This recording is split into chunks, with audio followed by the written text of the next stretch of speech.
Heard about a man who went to a bar and he ordered from the bartender a glass of water. And bartender pours him a glass of water and he takes it and throws it in the bartender's face. Bartender says, "Well, what in the world did you do that for?" The guy goes, "Yeah, I don't know. I can't help it." Bartender says, "Buddy, you better get some help for that problem and don't come back in here again and order anything if you're going to do that." So a few days later, the guy comes back in and he orders a glass of water and something to eat. Bartender says, "Nah, I remember the last time you did that. I'm not going to get you anything." And the guy goes, "Oh no, I've received treatment." The guy goes, "All right." So the bartender gives him a glass of water. The guy throws it in his face again. Bartender says, "Well, what'd you do that for?" "Well, I thought you said you were cured." And the guy goes, "I am. I still do it. I just don't feel guilty about it anymore." I think a lot of times people are more interested in not feeling guilty about doing stuff than in no longer doing stuff that they shouldn't be doing. As long as the guilt isn't there, then it's all right to do it. As long as I don't feel guilty about it, I can fudge my taxes a little bit. Or as long as I don't feel guilty about it, I can do this little monkey business or misbehavior over here. But our lesson in 2 Samuel 11 is that you can be sure your sin will find you out. That's what the book of Numbers teaches in Numbers 32, verse 23, and it comes through here in chapter 11. King David is the successful, victorious king over Israel. And he's doing a great job. At the end of chapter 10, he even went out with the army and defeated the Ammonites. And that shows us that David needs to be there with his people because this is a particularly ferocious enemy. But in 2 Samuel 11, it says, "In the spring, at the time when kings go off to war, David sent Joab out with the king's men and the whole Israelite army. They destroyed the Ammonites and besieged Rabbah. But David remained in Jerusalem." Why? Well, he might have stayed back in Jerusalem because he figured the army could handle it without him. Or maybe the army said, "David, we don't want to risk losing you. You are too valuable to us. Stay home." Or maybe David just felt like relaxing, felt lazy. We don't know what the reason, but David remained in Jerusalem. And it's interesting because the text says that this is the time when kings do go out to war. This is the time when David should have been there, shepherding his people Israel, doing what he was called to do. But he stays home. Verse 2, one evening, David got up from his bed and walked around on the roof of his palace. And maybe he's thinking, what a beautiful evening this is. A gorgeous sunset over Jerusalem. And this is the kingdom that God has blessed me with. And I've got my army doing my bidding, and I can be here chilling out, enjoying the good life. And then David looks down. At the end of verse 2, it says, from the roof, he saw a woman bathing. Now, there's no indication that, and isn't it kind of funny, the woman who's bathing, her name is Bathsheba. You see what I did there? It's kind of ironic. But there's no indication that the woman is deliberately exposing herself for the, so that people could see her, although some people have accused her of that. She was probably we'll see in a couple verses, she was probably in the mikveh, being cleansed from her ritual impurity at the end of her monthly period. And David sees the woman bathing. Now, there's nothing sinful about incidentally seeing a beautiful person. But it's when you take the second look and the third look and the fourth look, and it turns into looks of longing and lust. That is what the Bible calls sin. Matthew 5:28 says, whoever looks at a woman lustfully has already committed adultery with her in his heart. And that's happening to David. He's committing adultery in his heart. The woman was very beautiful. Verse 3, and David sent someone to find out about her. He should have just noticed she was up there and turned around and walked away and bounced his eyes away. Stephen Arterburn has a book called Every Man's Struggle or Every Man's Battle, one of the two. And in the book, he talks about how Christian men need to learn to bounce their eyes away in a situation like that. And, I do that all the time because Job says in Job 31:1, I've made a covenant with my eyes not to look lustfully at a woman. And in Psalm 101, verse 3, it says, I will set before my eyes no vile thing. The new NIV says, I will not look with approval on anything that is vile. We need to make a agreement, a covenant with our eyes, and we're not going to do that.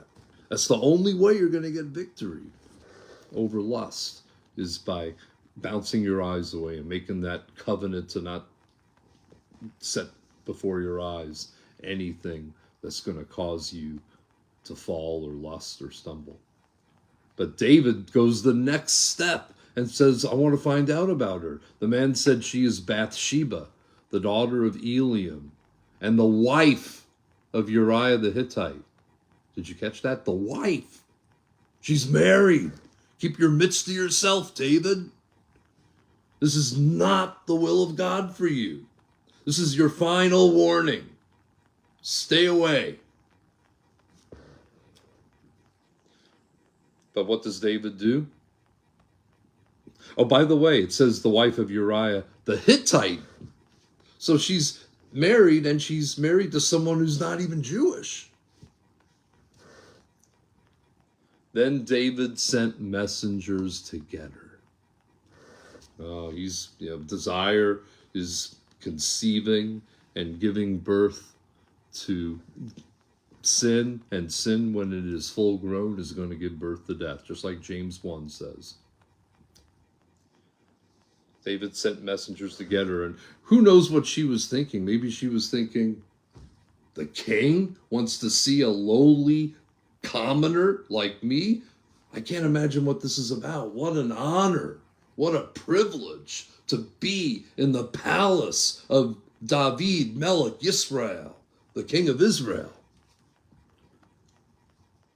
She came to him, and he slept with her. It doesn't give us the details of, did he wine her? Did he dine her? Did he just grab her and throw her on the couch? Or did he speak? We don't get those details. She came to him. She didn't have to go to him. It wasn't like, if you don't go to David, you're going to die. But she went to him, and he slept with her. At the same time, this is an abuse of power. The king of Israel, using his position and prestige and prominence to take advantage of a helpless woman, a commoner. How are you? She could have not gone, but how do you say no to the most powerful person in the Mediterranean crescent? And he took full advantage of her.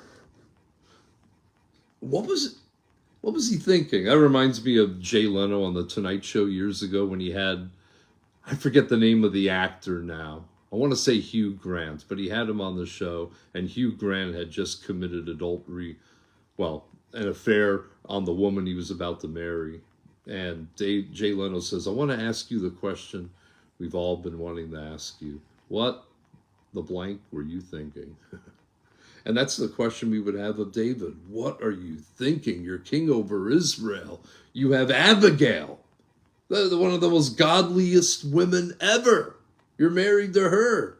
And if that weren't enough, you got wives and concubines in the harem. What are you thinking? Going out there and committing adultery with the wife of a Hittite man. What's going on in your head there? Well, maybe David was thinking, I know that adultery is wrong, but it's just a one-time thing. All I got to do is ask for forgiveness and God will forgive me. Or maybe he was thinking, I'm the king of Israel, man. I work hard for a living. You deserve a break today at McDonald's. Maybe he was thinking, it's just this, I deserve a little vacay, a little fun, a little mischief. I mean, boys will be boys, right? Who knows what David was thinking? It could have been something like that.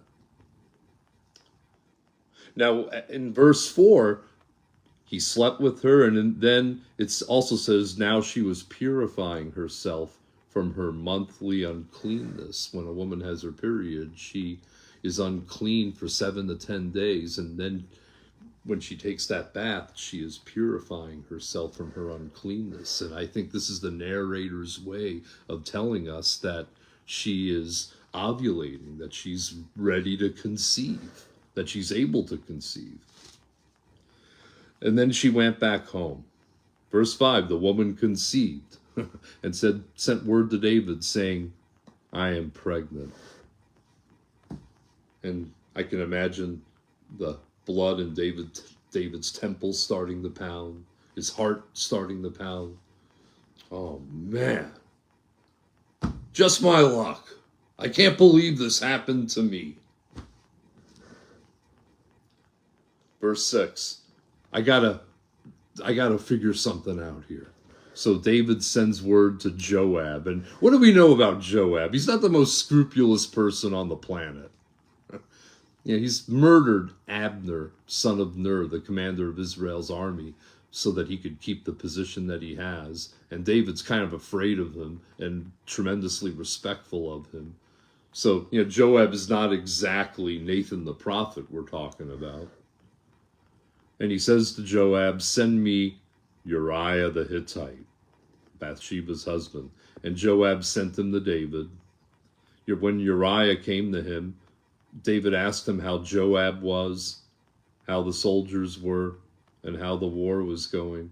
Well, number one, why does he have to ask Uriah how Joab is doing? He just talked to Joab. Just sent the message to him. You don't need Uriah to do that. And then he asked him how the soldiers were doing. Well, you could ask Joab that too. I mean, what better than to ask the commander of the army? And how the war was going. And Uriah the Hittite is probably thinking, this is really strange. Because when you read about Uriah the Hittite, he shows up in the list of the 30 mighty men. I think he's the last one on the list. And I think he's deliberately put last so that people will go, oh my goodness. David did this to one of the mighty men who puts his life on the line for David every single day. Look at it. It's actually, I think, 1 Chronicles 11, right? I'm almost there. I got butterfingers. 1 Chronicles 11, beginning in verse 26, the mighty warriors were Asahel, the brother of Joab, Elhanan, son of Dodo from Bethlehem. And then it goes all the way down the list. Actually, it's in 2 Samuel where he's last. But look at verse 41, 1 Chronicles 11:41, Uriah the Hittite. Uriah the Hittite has your back, David. And you stabbed Uriah in the back. You knew that Bathsheba was his little lamb, his lovey-dovey, his wife, and you took her. So we go down now to 2 Samuel 11, verse 8. David said to Uriah, go down to your house, wash your feet. So Uriah left the palace, and a gift from the king was sent after him. Verse 9, but Uriah slept at the entrance to the palace with all his master's servants. He didn't go down to his house. David was told Uriah didn't go home. So he asked Uriah, haven't you just come back from a military campaign? Why didn't you go home? Uriah said to David, the ark in Israel and Judah are staying in tents, and my commander Joab and my lord's men are camped in the open country. How could I go to my house to eat and drink and make love to my wife? As surely as you live, I will not do such a thing. Oh my goodness, Uriah is more devout than David. Uriah says, I should be out there with my Lord's men. I should be out there fighting for our freedom. And what a conviction to David, because he should have been out there leading the men, shepherding the people of Israel. So what a rebuke, without Uriah knowing he was giving a rebuke. Verse 12, then David said to him, stay here one more day, and tomorrow I will send you back. So Uriah remained in Jerusalem that day and the next. At David's invitation, he ate and drank with him, and David made him drunk. Because, you know, when you get somebody drunk, maybe you can get them to do something they wouldn't ordinarily do, and their judgment will be impaired, and he'll go home and sleep with his wife and not even realize what he's doing, and it's all going to work out. No, not exactly. The end of verse 13. But in the evening, Uriah went out to sleep on his mat among his master's servants. He didn't go home. And then David was like, I got to get him out of the picture. Verse 14. In the morning, David wrote a letter to Joab and sent it with Uriah. In it, he wrote, put Uriah out in front where the fighting is fiercest, then withdraw from him so that he will be struck down and die. He has Uriah unknowingly carry his own death warrant back to Joab. David is murdering Uriah with the swords of the Ammonites. Verse 16, so while Joab had the city under siege, he put Uriah at a place where he knew the strongest defenders were. When the men of the city came out and fought against Joab, some of the men in David's army fell. So David is actually partially responsible for the death of not only Uriah, but some of the other men. Moreover, Uriah the Hittite died. Joab sent David a full account of the battle. He instructed the messenger, when you have finished giving the king this account of the battle, the king's anger may flare up. He may ask, why did you get so close to the city to fight? Didn't you know they would shoot arrows from the wall? Who killed Abimelech, son of Jerubesheth? Didn't a woman drop an upper millstone on him from the wall in Judges chapter 9 so that he died in Thebez? Why did you get so close to the wall? If he asks you this, then say to him, moreover, your servant Uriah the Hittite is dead. You know, sometimes pastors teach this and say, wow, David was so out of character. He never did anything wrong. But you know what? There were signs that David was capable of this sort of thing. Because when you go back and look at some other passages, like 1 Samuel chapter 21, David was willing to lie to King Achish of the Philistines and pretend to be insane. And in 1 Samuel chapter 27 and 29, he pretended to be in line with the Philistine army when he had no intention of doing that. So David is certainly capable of deceitful, deceptive behavior like he's doing here. And because he didn't handle his sin back at the end of 1 Samuel, his sin is coming back. His sinful tendencies are coming up again here in 2 Samuel. Verse 22, the messenger set out, and when he arrived, he told David everything Joab told him to say. The messenger said to David, the men overpowered us and came out against us in the open, but we drove them back to the entrance of the city gate. Then the archers shot arrows at your servants from the wall. Some of the king's men died. Moreover, your servant Uriah the Hittite is dead. And David didn't even ask about why'd you get so close to the wall. David is barely able to contain his satisfaction at the news that Uriah the Hittite is dead. David told the messenger, say this to Joab, don't let this upset you. The sword devours one as well as another. Press the attack against the city until you destroy it. Say this to encourage Joab. Don't let this upset you. One of your great mighty men has fallen, given his life in service? No, don't let it upset you.